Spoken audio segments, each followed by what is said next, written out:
generalidades, sintomatología, diagnóstico y algunos conceptos importantes sobre el tratamiento del cáncer de esófago.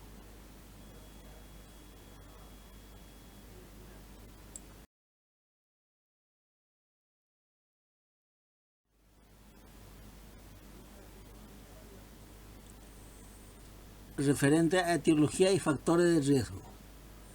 90% de los carcinomas epidermoides son atribuibles al consumo de tabaco y alcohol. Los adenocarcinomas se han relacionado al consumo de más de una cajetilla de cigarrillos al día. Los pacientes con esófago de Barrett tienen el riesgo de desarrollar el adenocarcinoma de esófago. La enfermedad por reflujo gastroesofágico también incrementa el riesgo de desarrollar adenocarcinoma, y este guarda relación con la gravedad y la cronicidad de los síntomas del reflujo. La neoplasia de la unión esófago-gástrica, adenocarcinoma tipo 1, se asocia con esófago de Barrett en 80% de los casos. En menor porcentaje, los de la unión esófago-gástrica tipo 2 y 3.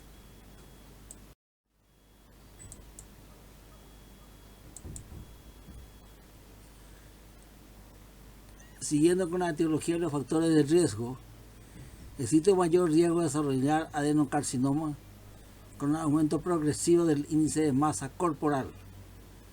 La ingestión de bebidas calientes y cáusticos se ha relacionado con la aparición de carcinoma epidermoide 40 a 50 años después de la ingestión. Los pacientes con antecedentes de cáncer respiratorio y digestivos superiores tienen mayor probabilidad de desarrollar cáncer de esófago posteriormente. La alimentación rica en frutas y verduras crudas se asocia con una reducción en el riesgo del cáncer de esófago.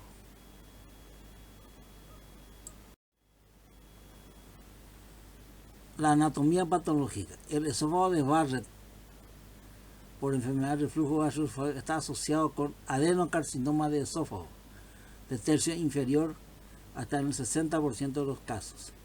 El carcinoma epidermoides representa 51% y el adenocarcinoma el 42%.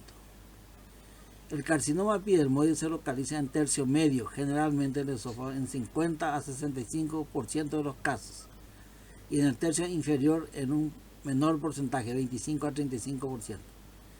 El adenocarcinoma es más frecuente en el tercio inferior y está asociado hasta un 80% con el esófago de Barrett. La vía de diseminación del cáncer de esófago está relacionada con la ubicación del tumor. Las regiones anatómicas del esófago se dividen en esófago cervical, que es el borde inferior del cartílago cricoides, hasta la escotadura supraesternal, y se mide con el endoscopio hasta 18 centímetros de la arcada dentaria superior.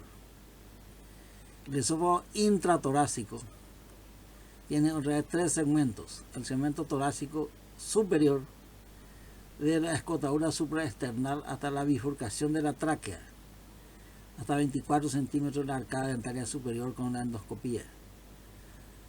El esófago torácico medio, la mitad proximal entre la bifurcación de la tráquea y la unión esófago-gástrica, o sea, hasta 32 centímetros de la arcada dentaria superior. Y esófago torácico inferior y abdominal es la mitad distal entre la bifurcación de la tráquea y la unión esófago-gástrica, generalmente hasta 40 centímetros de la arcada dentaria superior. La frecuencia del neoplásico varía en cada segmento del esófago. El esófago cervical, 15%. El esófago torácico superior y medio, 50%. Torácico inferior y abdominal, 35%.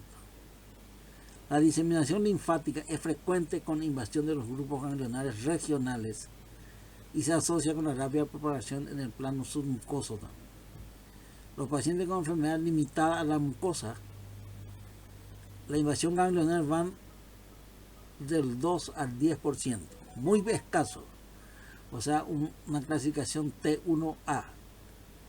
Lo que se extiende la lesión hasta la submucosa, la invasión ganglionar va aumentando hasta el 23%, o sea, una lesión de T1B. Los que se extienden hasta la cava muscular tienen el 38 a 60% de invasión ganglionar. Ese es el estadio T2. El drenaje linfático guarda relación con la localización del tumor. Cervical a los ganglios yugulares. Torácico alto y medio a los ganglios mediastínicos y paraesofágicos. Torácico inferior y abdominal van a los ganglios perigástricos y tronco celíaco. Por eso que es importante conocer que los tumores del tercio inferior del esófago puede también invadir los ganglios abdominales superiores, es decir, llegar al perigástrico y tronco celíaco. La diseminación hematógena suele ser simultánea a la linfática, aunque su presentación clínica es más tardía. La metástasis a hígado un 32% y metástasis a pulmón un 22%. ¿Cuáles son las manifestaciones clínicas del cáncer de esófago? La edad promedio de aparición del cáncer de esófago es de 65 años. Más frecuente en el hombre que en la mujer. La relación es de 4 a 1. La disfagia es el síntoma más común. Aparece cuando hay una reducción de la luz esofágica mayor al 60%. La pérdida de peso en los últimos 6 meses está presente en el 90% de los portadores del carcinoma epidermoide. La odinofagia aparece en 20% de los casos. A veces ocurre la fístula traqueoesofágica en un escaso porcentaje, pero existe, 6%. Los síntomas menos comunes son la tos, hipo, disfonía y aspiración causada por invasión del nervio recurrente.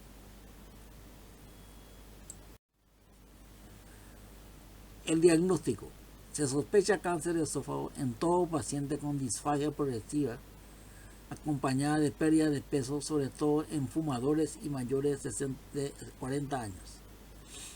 El laboratorio suele ser inespecífico. A veces hay anemia moderada, leucopenia, hipoalbuminemia por déficit nutricional. El antígeno carcinoembrionario suele estar elevado en un 70% de los casos. La radiografía contrastada de esófago, o sea, el esofagograma, muestra la localización y extensión de la lesión sobre la mucosa, con una imagen típica en desfiladero. La endoscopía determina la localización y la extensión de la lesión. También la toma directa de una biopsia para confirmar el diagnóstico, y en el caso de una enfermedad muy avanzada, sirve para la colocación de prótesis. En un cáncer temprano, la resección endoscópica de la lesión, incluyendo la mucosa y submucosa hasta la muscular propia, determina en forma exacta la profundidad de la lesión. O sea que al extirpar la lesión temprano por endoscopía, vemos hasta dónde ha penetrado y con eso se hace una estadificación muy precisa.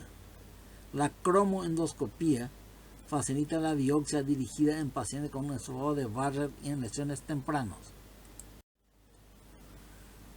La tomografía computada de tórax y abdomen superior es para diagnosticar la metástasis pulmonar y la metástasis hepática, la invasión a órganos adyacentes, así como la adenopatía abdominal y mediastínica. La tomografía por emisión de positrones, PET, PET-CT o PET-scan, facilita la evaluación del tumor primario y descartar metástasis. La ecoendoscopía permite evaluar la profundidad de la lesión en la pared esofágica. Sirve además para descartar invasión a órganos adyacentes y evaluar y biopsiar ganglios linfáticos periesofágicos sospechosos de metástasis. La broncoscopía es útil en los tumores en el tercio medio ante una sospecha de invasión del árbol traqueobronquial. La estadificación del carcinoma epidermoide de esófago. Esta es la lesión más frecuente. Por eso se dedica un capítulo especial al carcinoma epidermoide de esófago. Esta es la estadificación, resumiendo una clasificación, la Unión Internacional de Lucha contra el Cáncer, 2010. El test se llama tumor primario.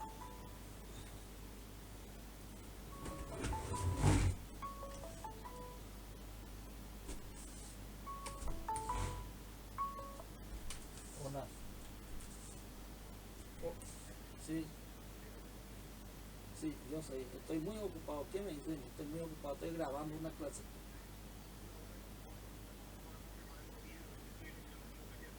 Sí, exacto. Así también, exacto, ahí mismo. Ok, ya estoy guaraní. Muchas gracias porque estoy grabando una clase.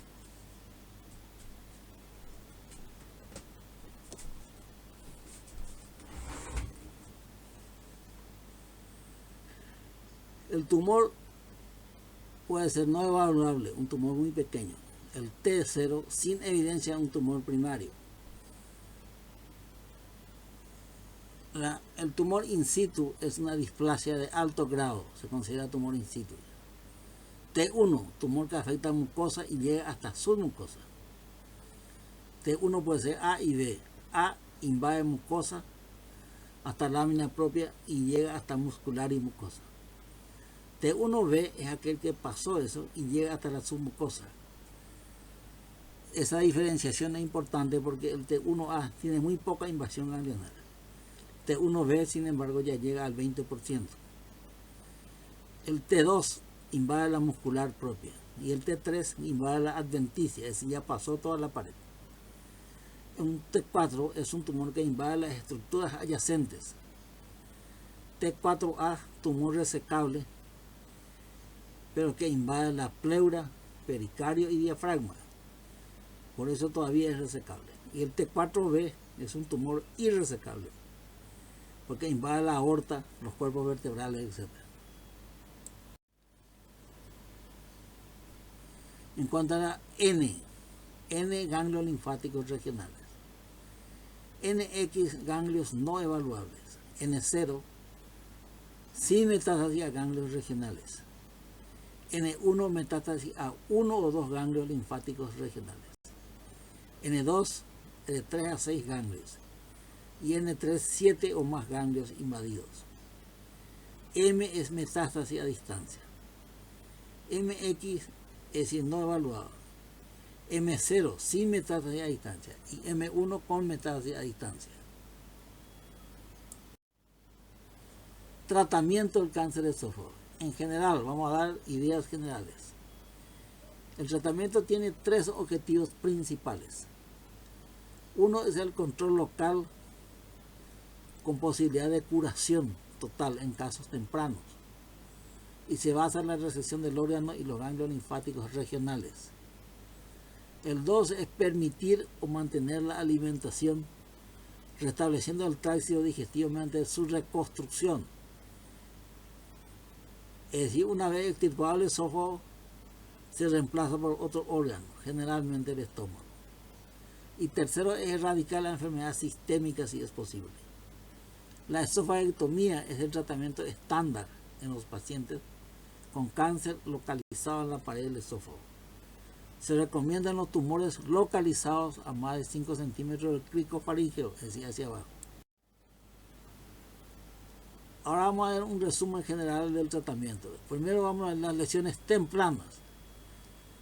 Actualmente se propone hacer una resección endoscópica, ya que los resultados oncológicos obtenidos son similares a la esofagectomía, pero sin la mortalidad de esta. La mucosectomía endoscópica produce un control local del 90%.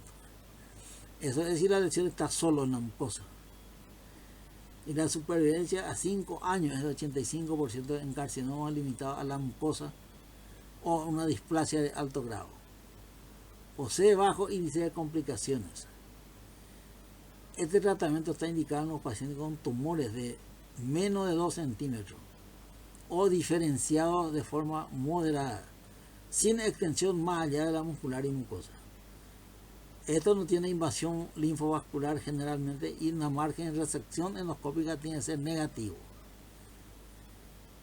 Se realiza la esofagectomía en los pacientes con esófago de Barrett y displasia de alto grado multifocal o lesión intramucosa extensa que dificulte una resección endoscópica. La invasión linfática en tumores limitados a la mucosa es del 2%, muy escaso. En contraste, cuando la invasión llega a la submucosa, el riesgo de una invasión linfática ya es de 23%, Por eso esa estadificación debe ser muy precisa.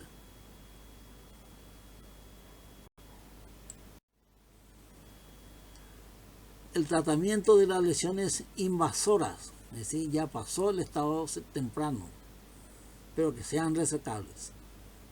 La cirugía es la piedra angular del cáncer de esófago localizado en los estadios T1 hasta T3, N0 o hasta N1, o sea, pocos ganglios, y M0, aunque el pronóstico se deteriora a medida que el tumor penetra en la pared esofágica, más allá de la submucosa, y los ganglios regionales se hacen ya positivos.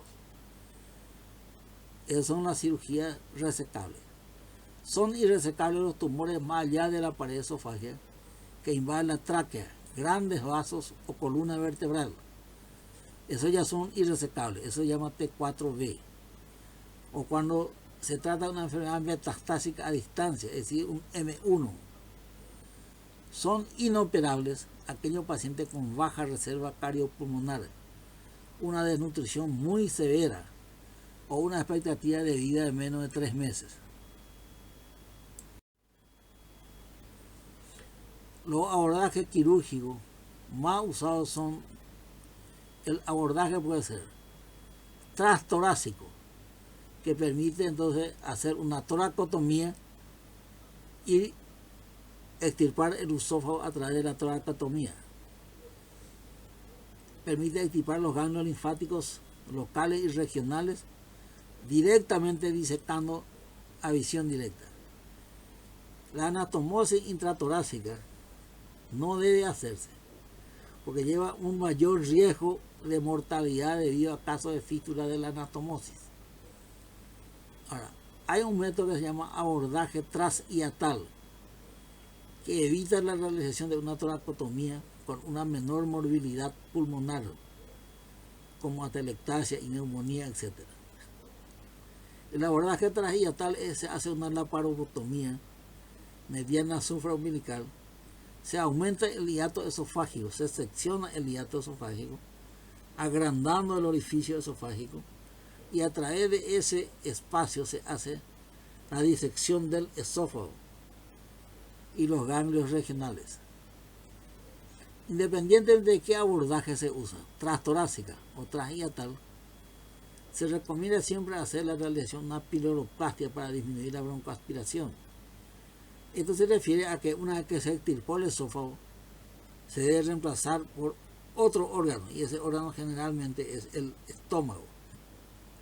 Se hace un tubo gástrico de la curvatura mayor del estómago y se pasa a través del tórax y llega hasta el cuello, y ahí se hace la anastomosis.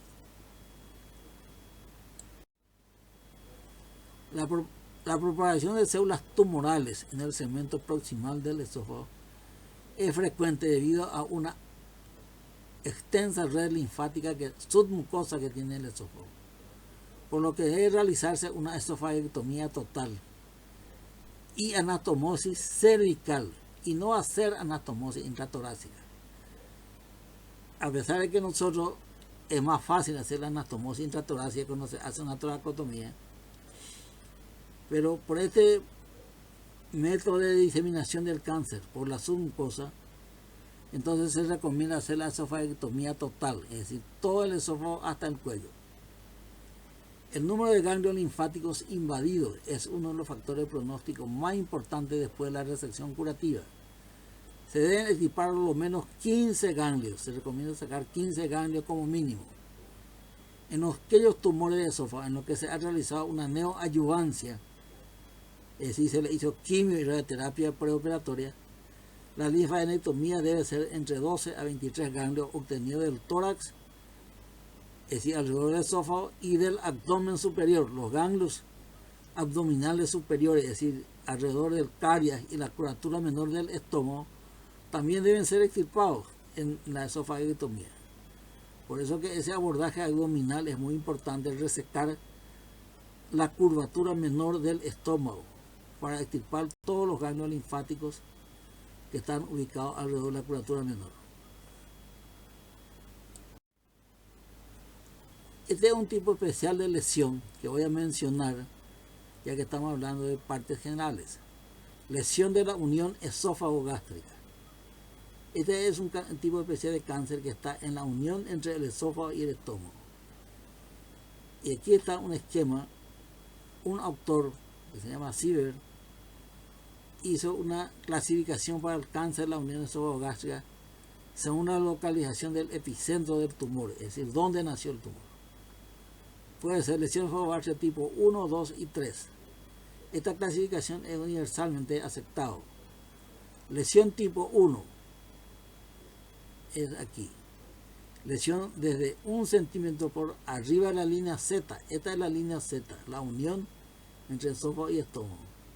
Entonces aquella lesión esófago-gástrica que está hasta 1 centímetro por arriba de la línea Z, hasta 5 centímetros hacia arriba, de 1 a 5 centímetros encima de la línea Z está la lesión.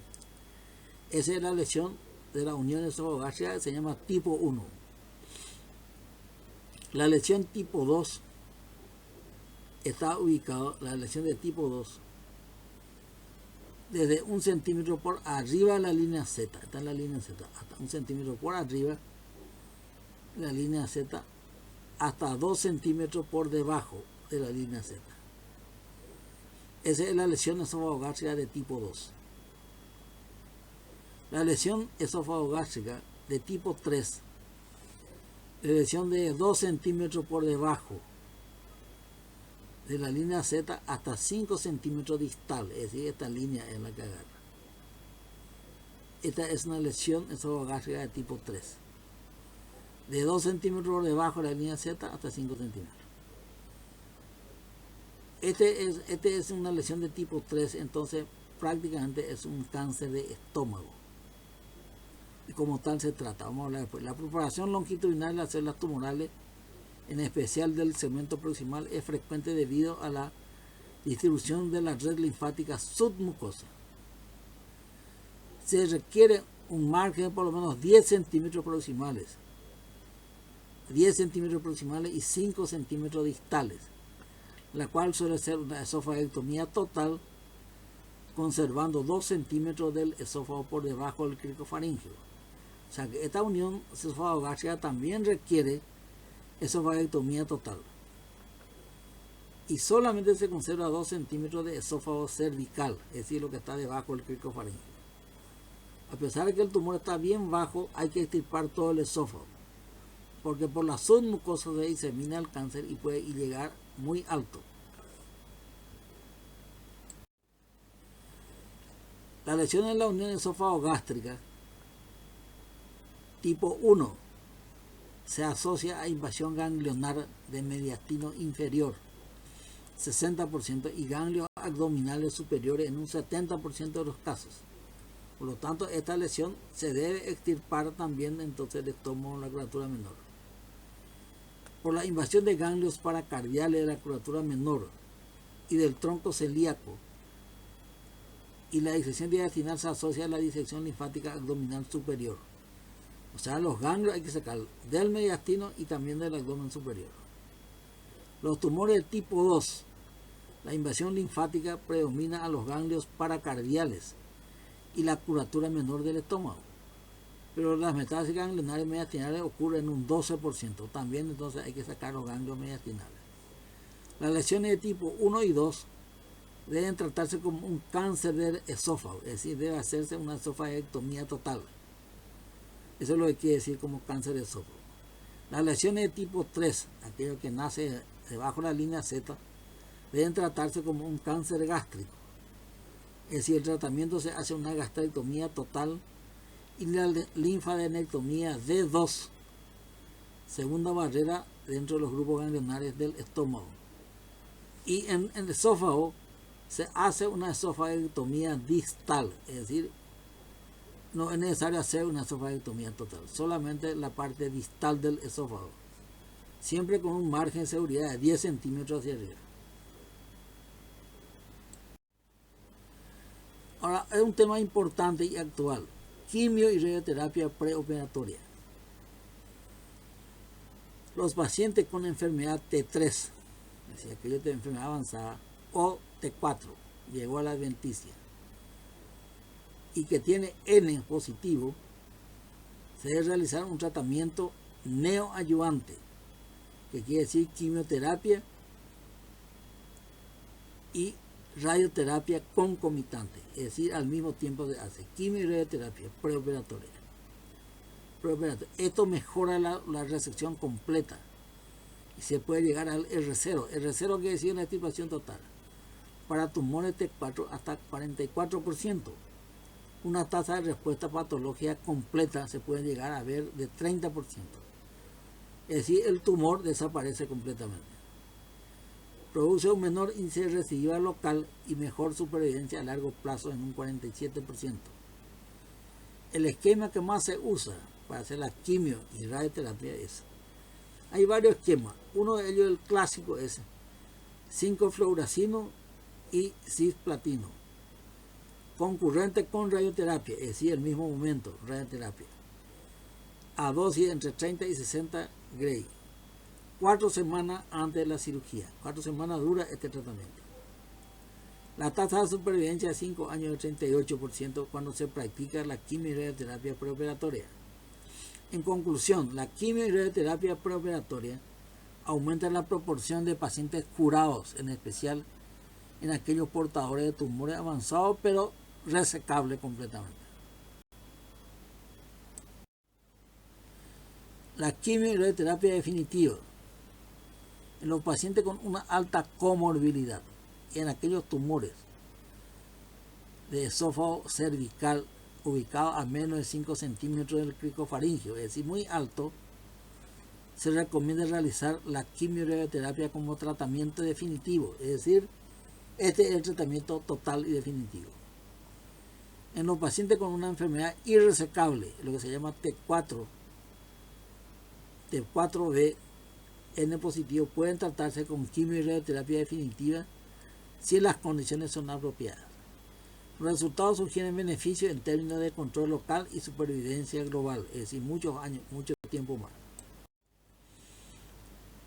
Un tema en boga también es el tratamiento paliativo. La cirugía es la forma más eficiente de paliar la disfasia grave del cáncer de esófago. Los pacientes sometidos a esofagectomía rara vez requieren otro tratamiento, porque una vez que se extirpó el esófago y el tumor se reemplaza por estómago y el paciente generalmente ya no requiere otro tratamiento paliativo. El uso de endoprótesis es el tratamiento paliativo más usado, ya que permite el rápido alivio de la disfagia.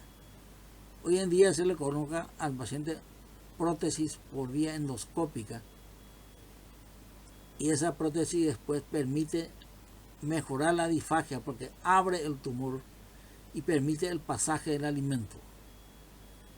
Después de colocar la endoprótesis puede intentar hacer la quimio y radioterapia exclusiva en aquellos pacientes que ya no se puede someter a cirugía.